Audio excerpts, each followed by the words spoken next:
Most of us have heard models for how to solve problems. But what if the problem you're handling isn't one anyone's ever seen before? Or maybe you don't even know what problem you're trying to solve. On today's episode, the mindset and strategy you need to solve really big problems. This is Coaching for Leaders, episode 292. Produced by Innovate Learning, maximizing human potential. Greetings to you from Orange County, California. This is Coaching for Leaders, and I'm your host, Dave Stachowiak.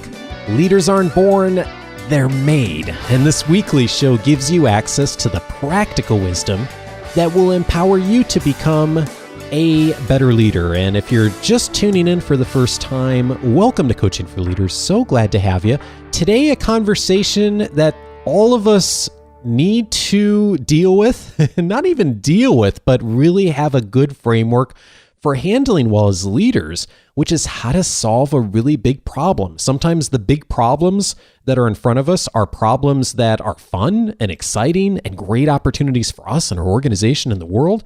Sometimes the problems are ones that we didn't wish for and we have to deal with and figure out the best way to solve them. Regardless of how the problems come to us, we need a framework for how to handle it well, how to come to the right solution, and probably most importantly, how to engage people to come along with us in assisting with resolving that problem. And that's why today's guest is going to be a really important person for us to learn from, because she's not only thought about a lot of problems, has worked with a lot of organizations to help them, and has developed a framework that I know is going to be helpful to us. And today's guest is Teresa Chahine.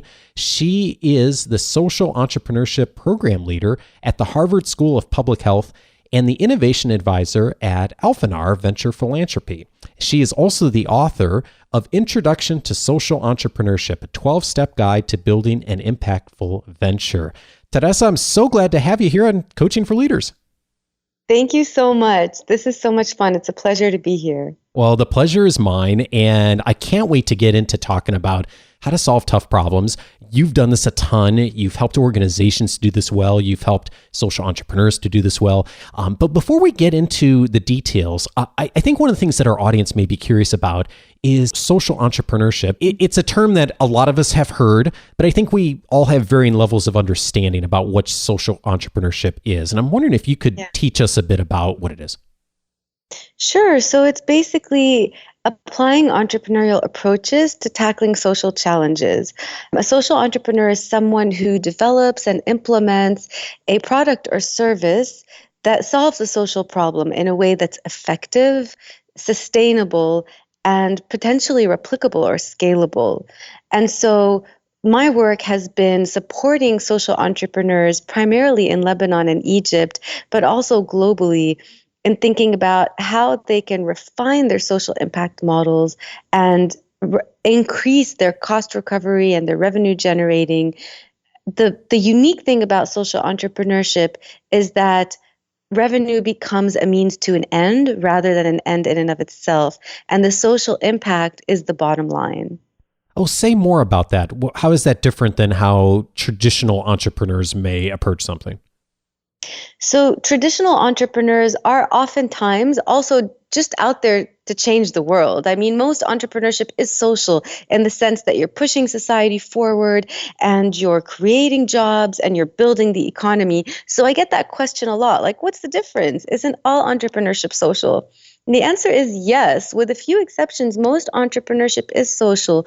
The reason why we spend so much time and thought thinking about social entrepreneurship is that we live in a world where there are still people without access to basic human needs like drinking water and primary education and healthcare. And so it's really trying to reach those marginalized populations and reduce disparities and increase access that social entrepreneurs are after. And that's why it's very similar to any other kind of commercial entrepreneurship, but it's a special subset where you're tackling really sticky challenges. And so it makes it even harder. And that's why I focused my attention there. Well, and that's actually the reason we're talking, is because this goes way beyond as a leader, thinking about, okay, how do I give tough feedback to an employee? or how do I, figure out the right strategy for organization to get a higher open rate on our marketing campaigns. These are really big problems. I don't mean to minimize those other things, by the way. Those are tough problems too.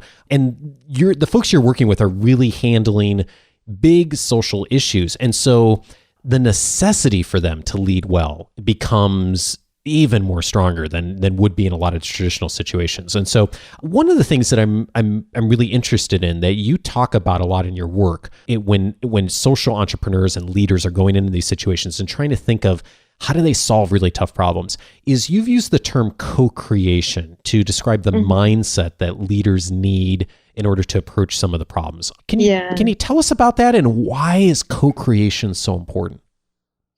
Definitely. So I'm going to tell you all about co-creation, but first I'm going to speak to something you said earlier, a few seconds ago, about not minimizing other problems. And really the thing that I've learned is that any type of situation, even if it's just a daily situation that a leader finds themselves in, we can apply the skills and frameworks where you're tackling a bigger picture problem to solving the smallest of situations. And I think that that's really why social entrepreneurship and solving sticky challenges applies to everyday work in leadership and management. And it's because it's important to unpack problems. And that's really what co-creation does. It's about unpacking problems, working with people affected by the problem, and also getting to the root causes of the problem. So one thing that makes social entrepreneurship unique is that you don't start with a solution.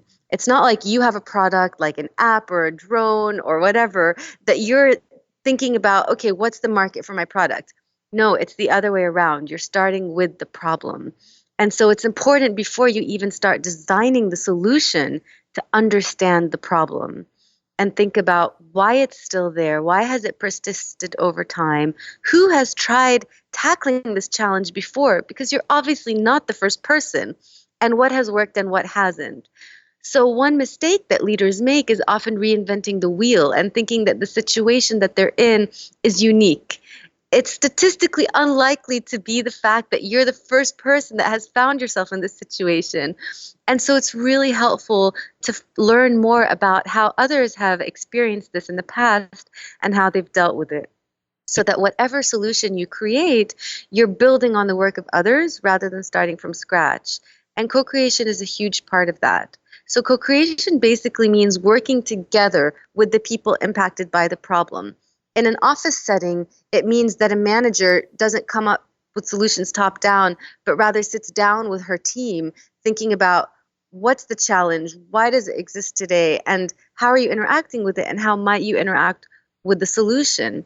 Out in the field, the social entrepreneur is working with people who, for example, don't have access to clean drinking water or education or health, and thinking about why, what are the upstream factors, and how can we create something together rather than thinking of something all on your own in the ivory tower. Does that make sense? It does. So it's the leader and their team really going out and talking to the people who it's going to impact, whether it's the organization, whether it's the community, and really having conversations to understand that and listening well.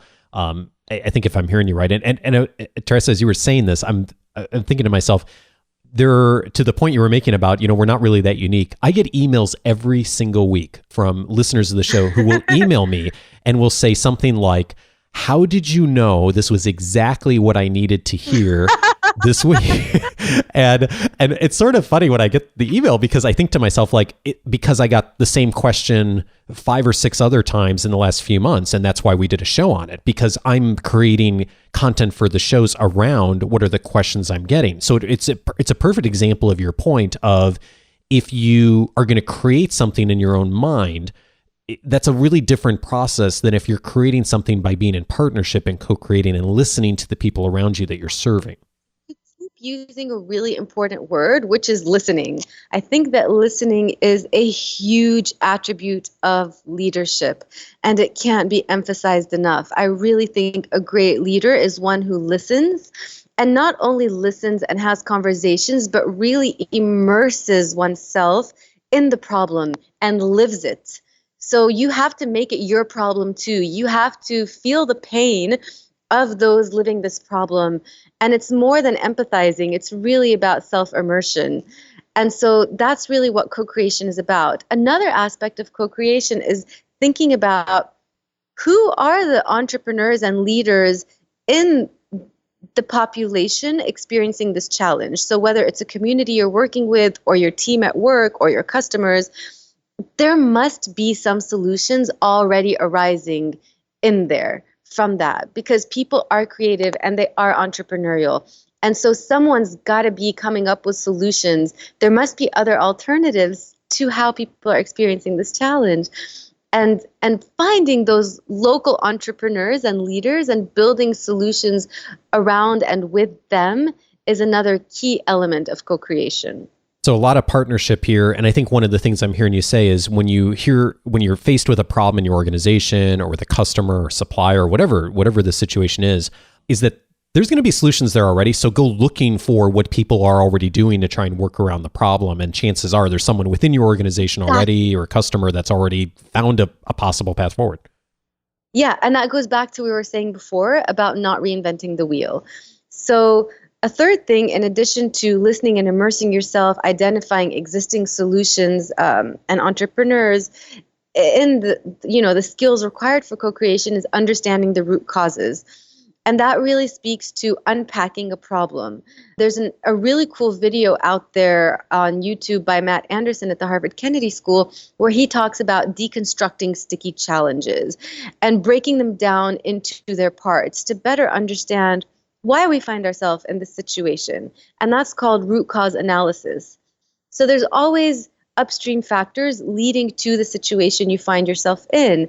And you might not always be able to address the root causes, but you want to at least try to understand what they are and why they're there so that whatever solution you create is more likely to be effective and long-lasting rather than a Band-Aid.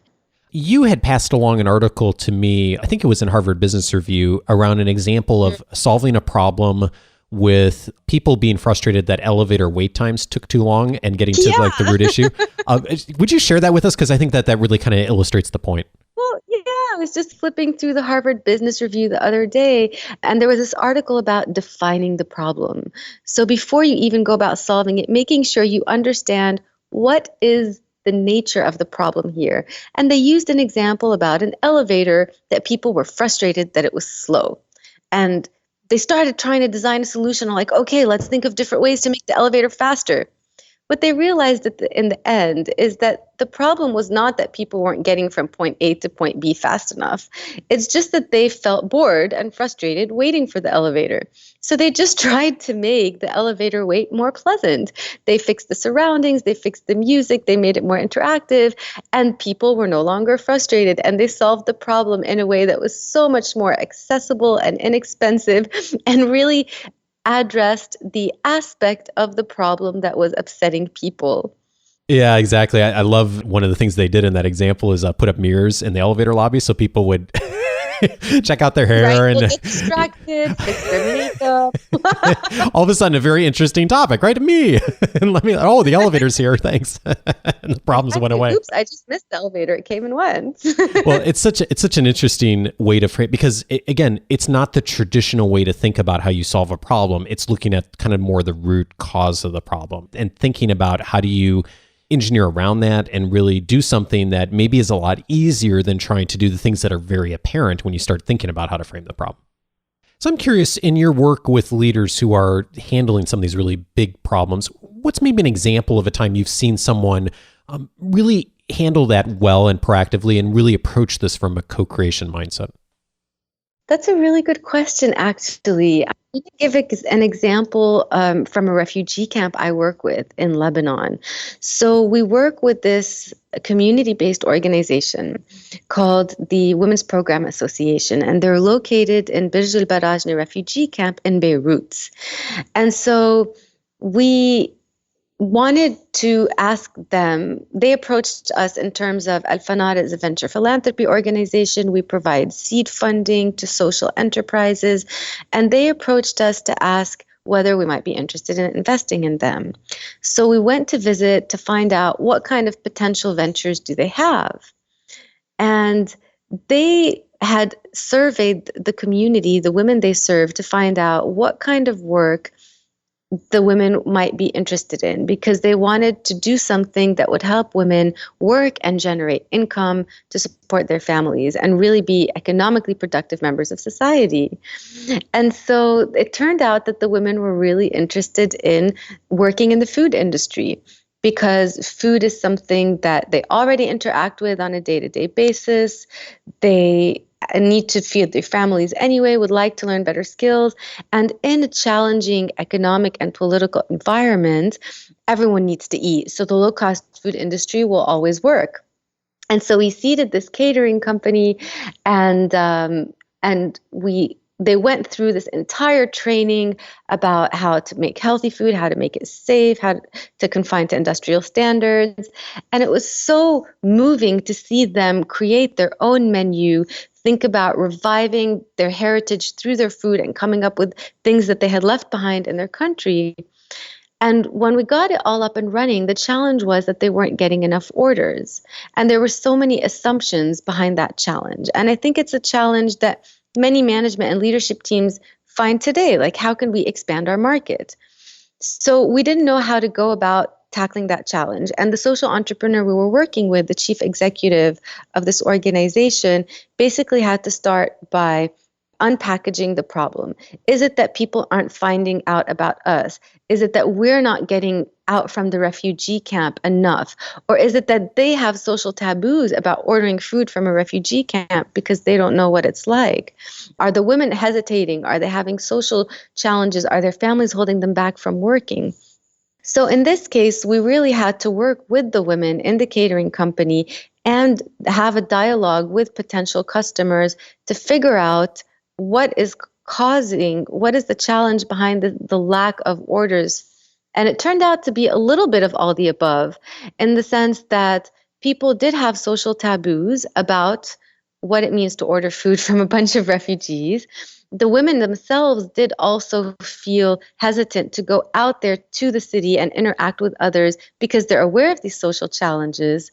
And also people hadn't found out enough about us. So it wasn't any one thing, but it was really a combination of things that through talking to the women and the customers, she was able to find out more about and design solutions towards. So the solution that we created was then, as a result, multifaceted, just like the problem itself. So we engaged with a partner who had won an award, a social enterprise called Suq Tayyib, which had won awards and been recognized worldwide for its quality.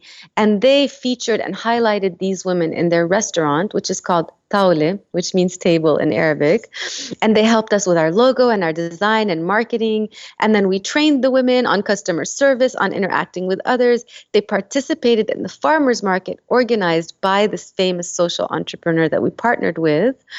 And we started doing fun, creative things like meeting with customers and doing samplings and everything in order to create awareness and make people fall in love with this product that these women were creating, that they felt so passionate about. And last but not least, one thing we came up with through this co-creation process, and it was months later, was that it would be fun to do a food truck, which was such an innovative idea that this social entrepreneur would have never ever thought of by herself. She never even knew that food trucks existed. But by really getting out there and talking to the community, it was suggested. We did a Kickstarter campaign, and people from all around the world, 800 individuals, seeded this food truck because they were so excited about these women getting out there and getting their product out there in the world. And so right now we actually have a social justice filmmaker making a feature-length documentary film called Sufra, which means feast, about these women and their food truck and all the challenges that they've had in getting their product out there in the world. And the executive producer is Susan Sarandon. So I'm really excited to share it with you and your listeners. And I want you guys to keep your eyes out for it because it's going to be released in 2017. And it's basically just that openness to the process of co-creation has led to so many different outcomes that the social entrepreneur would have never dreamed of. It's been an incredible journey to witness and be part of. Well, and I think that is such a great story. And I think that sometimes people miss some of the key pieces of that when they hear about a successful venture, successful organization. It's like, oh, they were lucky, or they did, there was just, it's time for that. But some of the key things you said in that answer was they surveyed people at the beginning. They went into partnership. They went out in the community. They did taste testing. There was so much there of what the co-creation process of really asking, dialoguing, have relationships. And that actually leads to one of the other things that I know that you say is really important for leaders, especially if they're solving a really big problem, which is being a connector. And I'm wondering if you can tell us more about what does it mean to be a connector, and maybe what are some ways that you've seen people do that well? So like you said, in this example, it was really the process. It's not that someone just thought of an idea like, hey, I want to do a food truck. That would have never worked. It's just that she started with the problem and went through this co-creation process that led to this outcome. And so what I mean by a social entrepreneur as a connector is that whatever solution you're creating, and this applies to all leaders, I got this word from Malcolm Gladwell, right? You know how he uses the word connector. Mm-hmm. I forget in which one of his books it was. I think it was Tipping Point. So he talks about a connector as someone who is just that type of person that will always find someone to introduce you to, or like, hey, why don't you talk to this person? Why don't you look into that opportunity? Just mobilizing resources rather than being an inventor. People often think that entrepreneurs and leaders need to invent solutions, but it's more about looking at what resources are already there and putting them together. So when a social entrepreneur goes into a new context or wants to serve a new community, the reason I encourage them to think of themselves as connectors is because I think that they need to work with existing resources and characteristics and solutions in that community and just help mobilize existing pieces of the puzzle. So you're really like an enzyme that's catalyzing a solution with the existing ingredients. Otherwise, it's just that if you want to start from something new or introduce something from the outside or come up with your own idea by yourself, it's not likely to stick. I think that you have to work with what you already have and just think of yourself as someone who's piecing together existing pieces of the puzzle. Does that resonate with you? It does. And speaking of putting the pieces together, I know one of the key elements that's important for leaders to think of when they are trying to solve a problem or create something new is, and you talk about this in your book a bunch, which is stakeholder analysis. Yeah. Tell us about that and what's involved. Because I think those are terms, by the way, that sometimes have frightened me in the past, like stakeholder analysis. Like that sounds like a really big buzzword. Like, what does that mean? What do I actually do with it? Teach us how to do that in a way that it's kind of like the basics of what we need to know about that. Okay, so I'm not going to talk about any crazy tools and templates. If people want to get really nerdy, they can look them up either in the book or online. They're all over the place. But just taking it back down to the basic elements, first let's start with the words so that it will be really intuitive to everyone listening in today. What is stakeholder analysis? Well, first of all, a stakeholder is it's kind of self-explanatory in the sense that it's anyone who has a stake in this issue, anyone who feels that they have something either to gain or to lose in seeing a new equilibrium and in seeing the status quo change. And so that could speak to office politics, it could speak to working in a rural village, to empowering women economically, etc. And then the analysis just speaks to thinking about who are your stakeholders? So who has something to gain or lose if you create change? How do you want them to be? How might they interact with this process? Are they going to resist you? Could they be potential partners to help you? So it's really mapping everyone that's affected by this challenge. And that's part of the co-creation process. Who are going to be your allies? Who are going to be providing resistance? In order to know what you're getting into when you go in there and not have any surprises. So it's about thinking, you can even start with just making a basic list of who the stakeholders are, what their current scenario is, and where you want them, where they need to be in order for the solution to work. So you might identify someone that resists it and be like, okay, that's fine for them to resist this. I can work without them. More often than not, you're going to find yourself realizing I need to get this group's buy-in. They might not ever become my biggest allies or partners, but I need them to at least not be resisting it. And so how do I go about doing that? Another thing you might find from stakeholder analysis is like, wow, this group, I might have thought of them as competitors or resistors, but actually they could be the greatest allies and collaborators. So that might help you identify partnerships. Well, I'm glad you mentioned that, people don't necessarily have to be your biggest fans, but you may need to do enough to have them not be the obstacles in the way. And my sense is, I'm curious what your experience is, Teresa, is that a lot of leaders, organizations, when they're trying to make a big change or solve a problem, is there's a tendency to sometimes downplay the losers of, this person's going to potentially lose in this situation. This person's going to be an obstacle. It's like, well, we'll deal with that, or, it's not going to be an issue. But not really thinking about that as proactively as sometimes we like to think about the supporters, which are, of course, the easier people to talk to. Have you run into that too? I can't say that I have, but I think that you make a really good point in the sense that it's probably as important, if not more, to think about who has something to lose than who has something to gain. Actually, I have run into that. I'm going to stick with the same example. So thinking about creating a social enterprise to empower women in Lebanon. So you're working in the Arab world, you're working in a refugee camp. These women don't live in a vacuum. They live in a society where a lot of them has been, I hate to use the word, but almost brainwashed to think that they cannot and should not be economically productive members of society. So what happens when you change something so basic in society? There are a lot of people that might get disgruntled. So we worried a lot about the men and their families, because this is a patriarchal society, and about getting buy-in from those men in terms of, are you okay with your wives and your daughters and your sisters getting out there, leaving the refugee camp, working, spending less time at home? And we thought about what we would do if we found resistance. How could we get buy-in, and what implications that would have on our business? As it turns out, it was actually more positive effects than not, because these women were now becoming pillars of society, supporting their families.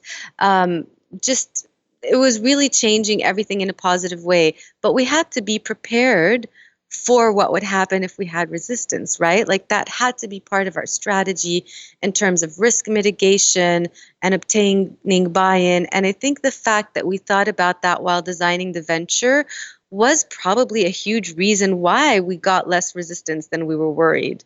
Yeah, indeed. And I've heard of others who have worked in organizations doing similar things. And in fact, sometimes those are the very things that cause major issues with trying to solve a big problem, is not having thought clearly enough. And sometimes the obvious things are the things that are missed. So that's where, having a group of people come together and doing the co-creation process like you were talking about and connecting with people really uncovers those things pretty quickly, the things that you may miss as a leader or your organization may even miss if you're serving another population.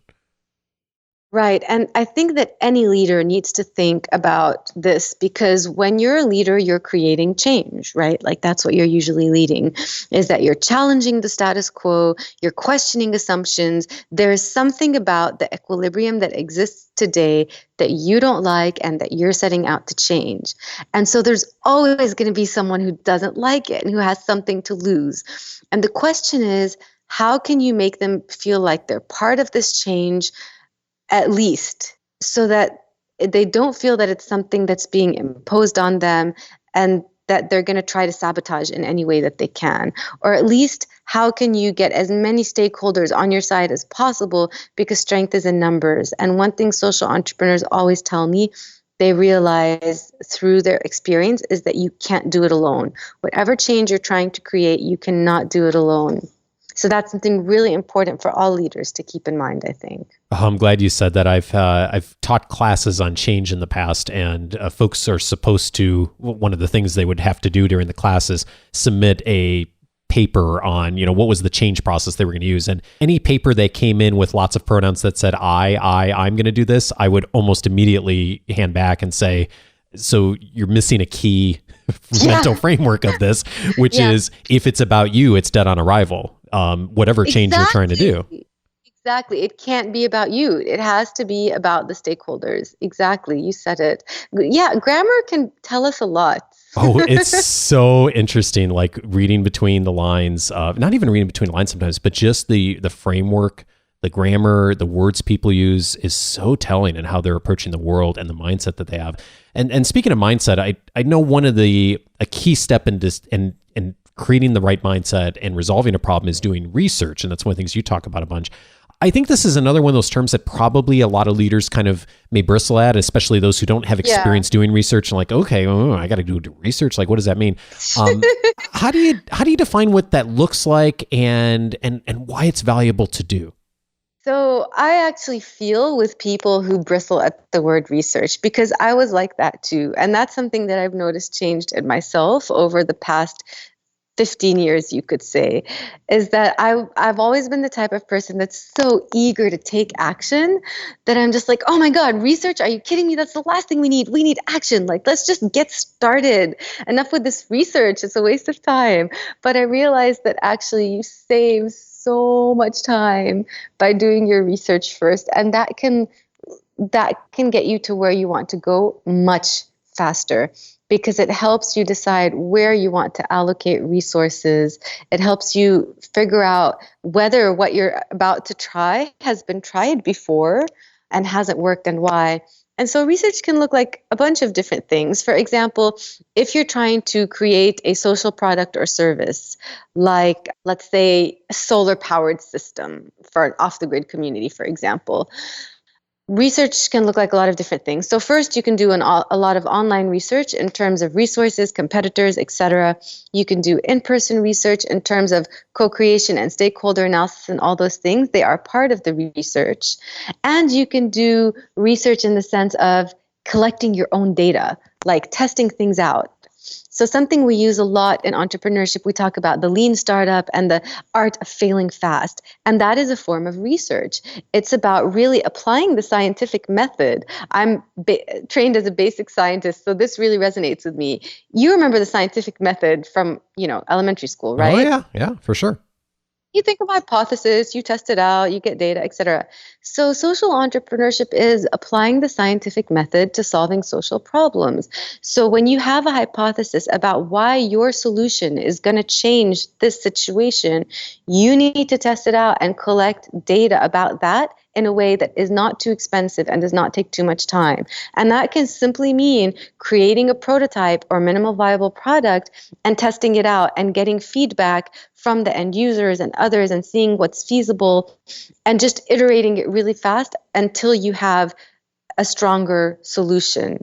And so a prototype, if you're talking about, solar powered, it could be a cheap prototype of your end solution. Or if you're talking about a service rather than a product, it could be like a mock-up, like diagrams or testing things out in person, role-playing, etc., just to get feedback and data about whether this is feasible and how it can be improved.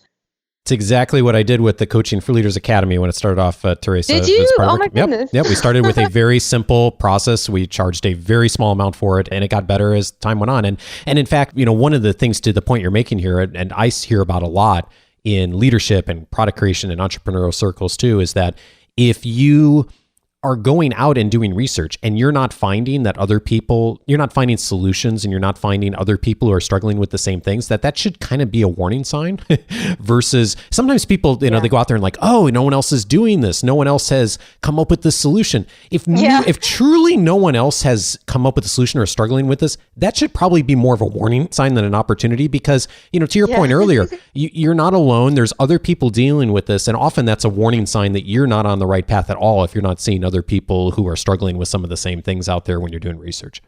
I've had so many students in my classes at Harvard, both at the School of Public Health and at the Extension School where we teach professionals, come up with solutions that, I later on come across that already exist. And I always, hit myself and like, I can't believe I can't believe I let the semester pass without ever even just Googling their solution and seeing if it already exists, And it's okay if something exists, you can be a competitor, but then you at least have to position yourself uniquely, whether geographically or in terms of your value proposition.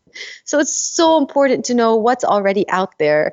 And what I've learned over time is that research is a form of action. It is taking the first step. It's not, wasting time or procrastinating or putting action off. No, it's making sure that your action is evidence-driven and really based on data. One of the things you write in the book is many leaders fall into the trap of thinking they have the perfect solution and no time is to be wasted in implementing it. Rushing to get the job done, they assume that once it's complete, everyone will see what a worthy solution it was and will be grateful that it has been done. And of course, it rarely happens that way. I probably myself because I'm always that eager person that's like, oh my God, I know what needs to be done. I'm going to go out there and do it and everyone's going to thank me. But I really feel like if this is one thing I've learned in leadership, and if this is one thing I want our listeners to retain today, it's that the time you invest in getting buy-in, even if you really do have the perfect solution, is going to be the most valuable time that will result in satisfaction with your solution for a couple of different reasons.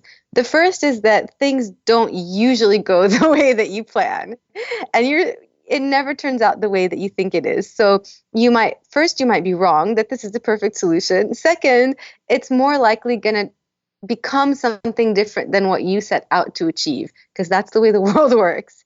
And so having people being part of the process along the way, and that takes us back to co-creation, is so important because they're more likely to be satisfied with a solution that's less than perfect if they felt that they were part of it, than a solution that really is perfect if it was just imposed on them from the outside. They'll always find something to criticize or be unsatisfied about just because you didn't take the time to make them part of the process. Leaders are always growing, and you've worked with a lot of different leaders and supported the success of organizations across lots of cultures. What's something you believe today that you didn't believe or maybe even consider or recognize 5 years ago? You know, one thing that I've learned actually, at least on my personal journey, and I'll let you tell me if it will apply to others, is that you think that having control will result in higher quality. And usually it turns out to be the other way around. So I've found in my own work that anytime I try to control the process and the outcome too much, out of passion and out of nerdiness and out of a desire to make things just the way I want them, the resulting outcome is less satisfactory to everyone, including myself. When I open it up to others, to that messy co-creation process, because it really is messy, and when I don't start out with an exact idea in mind of what I want the outcome to be, when I let go of that control a little bit, the outcome is so much more impressive and effective and long-lasting.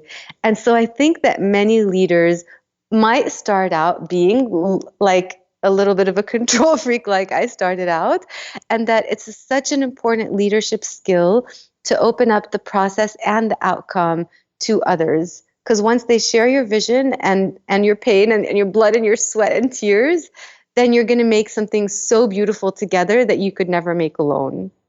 Teresa, I couldn't have said it better myself. Amen to all that.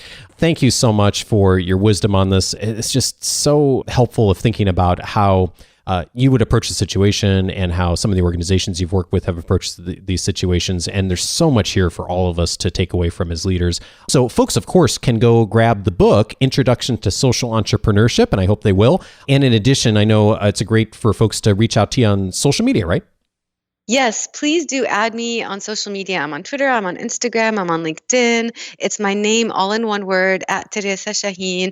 And also, please do check out our upcoming movie. It's at foodtruckfilm.com. It's going to be released in a few months, and we hope that you'll get involved and help us create awareness and raise funds to support these social entrepreneurs and others.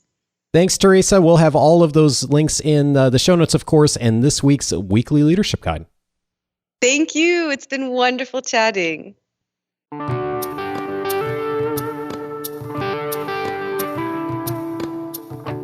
Thank you, Teresa. And all of the links that we've mentioned in today's conversation, you can find in our show notes or in the weekly leadership guide. You can get access to the weekly leadership guide by activating your free Coaching for Leaders membership. And you can do that by going to coachingforleaders.com. That will get you access to the weekly leadership guide coming to your inbox on Wednesday, which always includes the links to the show and a bunch of other resources I found during the week that I think will be helpful to you for your ongoing leadership development. It'll also give you access to my free 10-day audio course, 10 Ways to Empower the People You Lead. If you'll start with 10 minutes a day for 10 days, I'll help you get the most immediate practical actions to become a better leader. You can join that by just going to coachingforleaders.com right at the main website there. And you may have heard my announcement over the weekend about a live virtual forum that I am hosting this coming Wednesday, Thursday, and Saturday.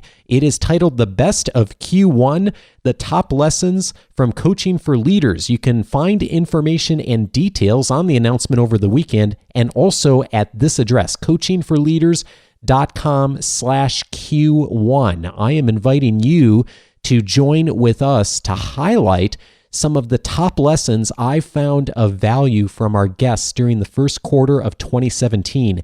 And I'm also going to be asking you to join in on the conversation. It is going to be very different than a traditional webinar where you just sit back and listen and maybe try to do something else while you're doing it. This is going to be an interactive conversation via our Zoom platform where you can interact with me live and other participants through live HD video conference. I'm going to be sharing my top takeaways from Coaching for Leaders guests during the first quarter of 2017. I'm also going to introduce you live to 3 to 4 other leaders in our global community, and we're going to be sharing dialogue on the best strategies and results for implementing the wisdom we've been learning from our guests. And even though there'll be a large group participating, our video conference allows us to break into small groups and have intimate discussions, start to build relationships. It's a fun system. It works everywhere. And if you've got a good internet connection, I hope you'll take a moment to consider joining with us. It's $25 to attend. It's limited to just 100 people. So if you're interested in joining us, visit coachingforleaders.com/Q1 in order to get all the details and to claim your seat for one of the 3 events this coming Wednesday, Thursday, or Friday. And I'm really looking forward to meeting so many of you face-to-face live that I haven't met for the first time. We're going to have a lot of fun. So check that out. Again, coachingforleaders.com/Q1 is where to go. While you're online, you can also check out some of the past episodes that relate to today's conversation. Episode number 160, Coop Cooper was on with me talking about the 5-step strategy for solving problems. We went through the strategy he's articulated. We actually solved a problem that I was dealing with a client at that time and kind of look through the framework. If you're looking for a process for how to solve problems, in addition to what we talked about today, episode 160 is a good starting point for you. You may also want to check out episode number 238, How to Be a Nonconformist. Adam Grant was on that show. He's one of the top professors in the world doing research on human behavior and helping organizations and people to be more successful. He recently wrote a book called Originals. It was a bestseller, and he really debunks a lot of the myths that many of us think about when we think about people starting successful organizations and how to nonconform. You'll find a lot of value in that conversation as well as in the book Originals. That's in episode 238. And finally, on episode 262, Chris Voss joined me to talk about negotiating as if your life depended on it. And he would know something about it because he was the former international hostage negotiator for the FBI. We talked about the negotiation tactics he learned in the FBI, and more importantly, how those tactics line up with a lot of the wisdom that's come out of Harvard over the years, and how he uses it today practically to coach many business and organization leaders on how to negotiate effectively. If you haven't heard that episode, it's really a valuable one. Go to 262 and you can get all access to all of those at coachingforleaders.com/the episode number, just like every episode. So I hope you'll check that out if that's of value to you. Next week, I am glad to be welcoming to the show Lisa Cummings. Lisa is joining me next week to discuss how to lead through strengths. She is the CEO of a company by the same name, and she also hosts the Lead Through Strengths podcast. It's a very popular show that's getting more and more traction. And one of the things that we talk about in this conversation is, if you've ever done Strengths Finder in your workplace, maybe even got a team of people together to do it, you've all shared your results, and then nothing really ever happens with it, we talk about what's the next step. How do you use Strengths Finder and that conversation in the workplace about Strengths Finder in order to really get value for your organization? So check that out next week. Thank you to Brooke Craven and Ariagana, I hope I'm saying that right, for the kind reviews you left on iTunes. Thank you so much. Have a fabulous week, and I look forward to seeing many of you on the live virtual forum this week. Take care. Bye.